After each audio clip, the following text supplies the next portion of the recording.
Todos da bancada do Bom Dia Feira. Fernando, esse projeto surgiu a partir de um desejo de levar para a sociedade a discussão sobre o encarceramento. A depender da base de dados que se utilize, o Brasil tem entre 700 e 800 mil presos hoje. Se a base de dados for o monitor da violência, 700 mil. Se a base de dados for o banco de monitoramento de prisões do CNJ, temos 800 mil. E o interessante, Fernando, é que como o Brasil não adota em regra a pena de morte, a não ser nos casos de guerra declarada nos termos da Constituição, essas pessoas que hoje estão privadas de liberdade voltarão para a sociedade, a qual todos nós fazemos parte. Então a intenção é dialogar com a comunidade para saber o que nós queremos enquanto sociedade fazer com essas pessoas. Porque a intenção da lei, principalmente a lei de execução penal, é que a pessoa sim seja punida pelo crime que cometeu, e isso sirva de ponderação sobre sua conduta, gerando uma desestimulação à sua repetição, mas também de trazer a integração harmônica para a sociedade. Então não é só ser punido, é ser punido e ser reintegrado. A sociedade, através das suas instituições, tirou aquela pessoa do seio da sociedade e o privou legalmente, mas em algum momento eles voltarão. Então eu quero discutir com a coletividade o que é que ela quer, porque se fala muito bandido bom, bandido morto. E isso eu não estou falando de bandido em operação policial contra a polícia. Ali há instrumentos legítimos que a polícia pode revidar. Mas quando está dentro do cárcere, a gente precisa pensar em recuperar. E eu defendo que para haver ressocialização deve ter duas coisas. Um é a pessoa querer e a outra é a oportunidade. A pessoa querer é muito subjetivo, é dela, é próprio, é íntimo. Mas temos que trabalhar na oportunidade, para quando sair elas possam escolher. Se quiser ir para o crime, vá, com todas as consequências. Mas se não quiser também, Fernando, que tenha oportunidade. Porque se ele sai e ele quer acertar, ele quer fazer um novo caminho, e a sociedade não abraça, a família não abraça, as instituições não abraçam, a igreja não abraça, sabe quem abraça, Fernando? O crime novamente. E ficamos aqui enxugando gelo. Um preso na Bahia custa, segundo dados do próprio secretário de Administração Penitenciária, R$ 2.800. Nós temos 15 mil presos na Bahia, mais de 1.800 em Feira de Santana. Por isso precisamos dialogar. O que é que a sociedade quer? Quer executar todo mundo que cometeu crime? Aprovem leis assim e vamos fazer. Mas enquanto não aprovar, a lei diz sim, a pessoa tem que ser punida sim, com a privação da liberdade, que é o que foi atingido pela sentença. E fora isso, ser reintegrado sim. E é isso que queremos discutir com a coletividade, com a sociedade civil organizada, faculdades, universidades, escolas públicas, privadas, instituições. E esse foi o desejo do projeto, levar essa discussão para a coletividade, da minha contribuição enquanto cidadão no meio onde estou inserido. Bom, a gente ouve isso a todo momento quando se fala de presídios que funcionam muitas vezes como verdadeiras faculdades do crime. A gente ouve isso a todo momento. Né, as pessoas, já é uma coisa até, é uma opinião muito popular, de que o cidadão muitas vezes comete um delito, vai para uma penitenciária e sai, como se fala na linguagem popular mesmo, escolado, sai com mais contatos, com uma rede criminosa muito maior.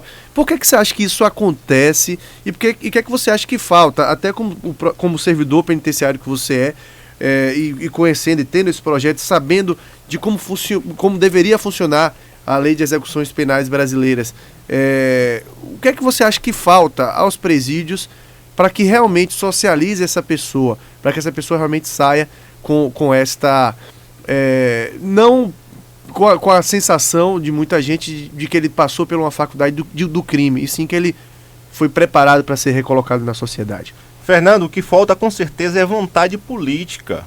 Querendo faz com certeza. Outra coisa que a gente chama a atenção das pessoas é a questão da possibilidade da privatização parcial das unidades prisionais. Eu não vejo isso com bons olhos, e não só eu não. A doutrina, e a doutrina é o quê? São os estudiosos dos direitos. Então a doutrina diz que o poder de polícia você não pode delegar para particulares.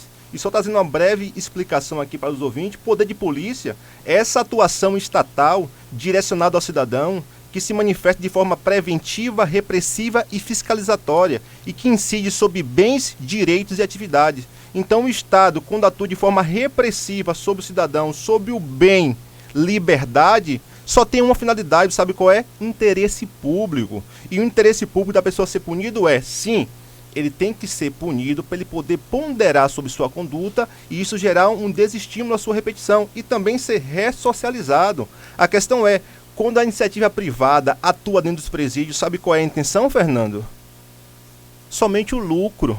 E como é que se mantém isso aí? Vamos lembrar dos últimos episódios, o complexo penitenciário Anísio Jobim, no Pará, onde teve aquelas atrocidades, decapitações, sistema penitenciário privatizado. Cada preso daquele ali custando, sabe quanto? R$ 4.700. E aqui não trabalhamos com desonestidade intelectual. Coloque no Google aí. Alguém aqui acredita realmente que estava se gastando R$ 4.700 com um preso? Então o Estado tem que se fazer presente. É uma atuação estatal. Eu acho que o Estado não deve deixar a atuação privada entrar, porque o único interesse da atuação privada é o lucro. E não podemos gerir o sistema penitenciário com lucro. Não podemos.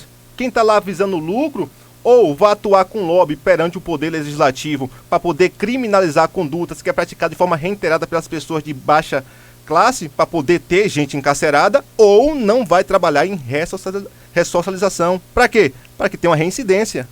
Essa é a visão de quem atua no sistema penitenciário com a visão de lucro, Fernando.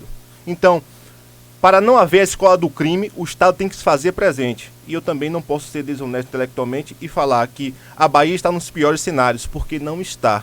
Sob a taxa de encarceramento a cada 100 mil habitantes, coloquem no G1 aí, a Bahia tem a menor taxa de encarceramento por 100 mil habitantes. A Bahia tem quase 15 milhões de habitantes e tem 15 mil presos.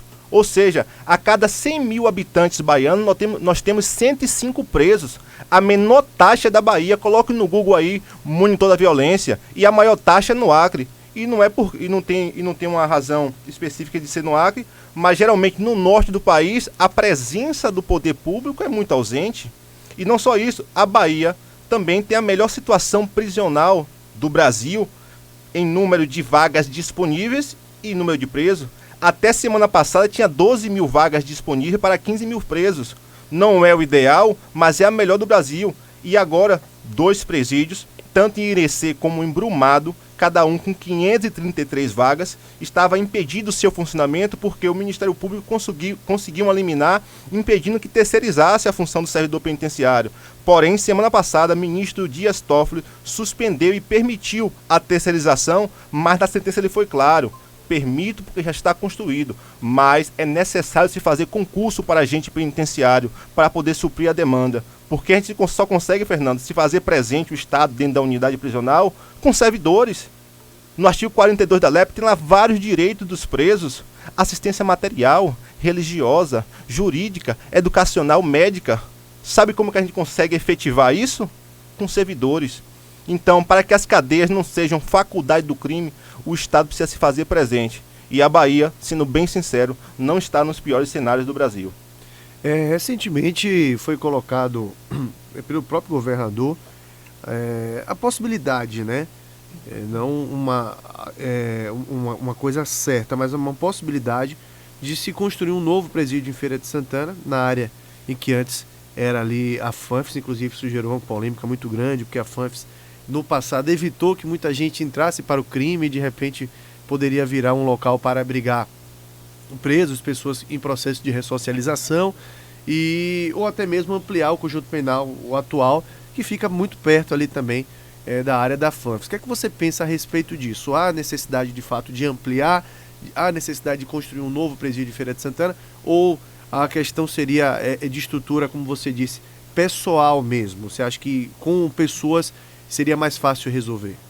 Bem, Fernando, deixando claro aqui que eu não falo em nome do Conjunto Penal de Feira de Santana. Quem fala por ele é o diretor ou qualquer pessoa por ele autorizada, mas eu posso aqui trazer dados públicos ao acesso sua opinião, até como servidor, né?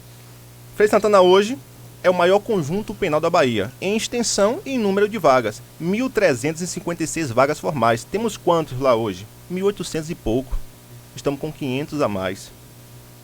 Então, acho sim necessário, mas eu acho que o secretário, inclusive, já se manifestou sobre essa intenção de não usar aquele espaço da FANFES, mas eu não vejo a construção de presídios como algo ruim. Ideal sim que se fizesse escolas, com certeza, ideal que fizesse escolas, mas a realidade é que o Brasil encarcera muito e não podemos deixar os presos nas delegacias, como em outrora fazia. Então eu acho, sim, vantajoso construir, ideal que fosse em escolas, mas se há necessidade, temos que construir e construir com uma visão diferenciada, com estrutura diferenciada, para dar oportunidade lá dentro, as pessoas poderem estudar, poderem trabalhar. Importante também citar aqui, Fernando, que no dia 13 de setembro desse mês saiu no Diário Oficial do Governo do Estado da Bahia um chamamento público. O que é isso? O governo chama empresários para poder utilizar espaços dentro das unidades prisionais, para poder empregar pessoas, tendo como os critérios de julgamento o número máximo de pessoas que você pode empregar, a máxima remuneração que você pode fornecer e se aquilo que vai ser produzido pode ser absorvido pela região ou se é possível produzir dentro da unidade prisional. Então, é interessante isso aí. Para o empresário, você tem mão de obra abundante, sem vínculo empregatício, pagando 75% do mínimo e você utiliza estrutura elétrica, estrutura e energia elétrica do Estado. Isso é muito vantajoso. Então, se você tem esse apoio dos empresários, se você tem essa atuação, se todo mundo der um pouquinho de si pela recuperação de dívidas, eu acho que aí sim, vamos caminhar sim para o país que nós queremos. Silvimar, bom tê-lo aqui, amigo. Sucesso nesse seu projeto, né? É uma discussão realmente fantástica, é importante a gente fazer, até porque ou a gente repensa mesmo a execução de fato da lei de execuções penais brasileira, ou então realmente a gente não vai ressocializar ninguém. A taxa de aproveitamento vai ser muito pequena, muito aquém do que a sociedade precisa. Aí sim o preço fica caro, aí sim a conta é muito maior do que o dinheiro em si, mensal que aquele preço vai custar. Com certeza. Né? A conta vai ser para a sociedade, com vidas, com muita coisa que pode se perder nesse processo. Muito bom tê-lo aqui, parabéns aí pelo projeto e sucesso. Valeu, muito obrigado pela oportunidade, um abraço especial a todos os servidores do Conjunto Penal de Feira de Santana, em especial aos meus pais, Silvio Mendes e Marinalva Santos, a quem abaixo de Deus eu devo a minha existência. Muito obrigado. Maravilha, começamos então com o Silvimar